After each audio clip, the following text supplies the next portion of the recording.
In the last few minutes, we've been hearing that the Czech government has decided to postpone asking its parliament to vote on allowing a US missile shield base on its territory.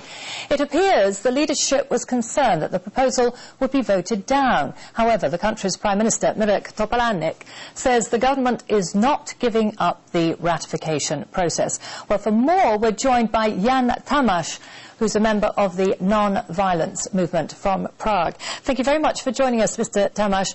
Why is the government not going ahead at this time? Good evening. It looks like the government has betrayed us once again. It counted the votes that it had at their disposal. It came to the conclusion that they would not have enough votes to pass the ratification.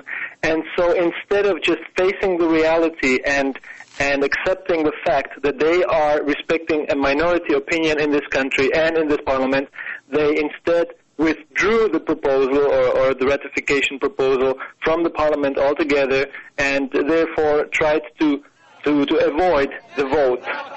We consider this an outrage, and this is not the first time that the government has done such an incredible thing.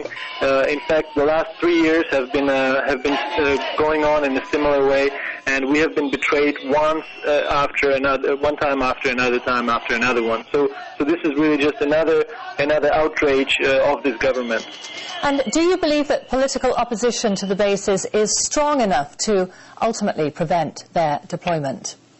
I'm quite positive. I think so, because today what we saw in the parliament was a good sign that there was enough votes to actually vote this down, and the public opposition continues to be around 70%.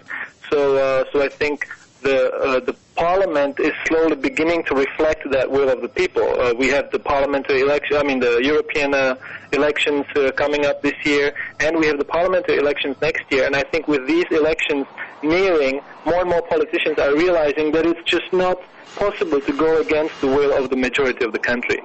Okay, well, Jan Tamash, thank you very much for your thoughts on that, and I'm sure we will be returning to you when we know a bit more about the situation. Thank you.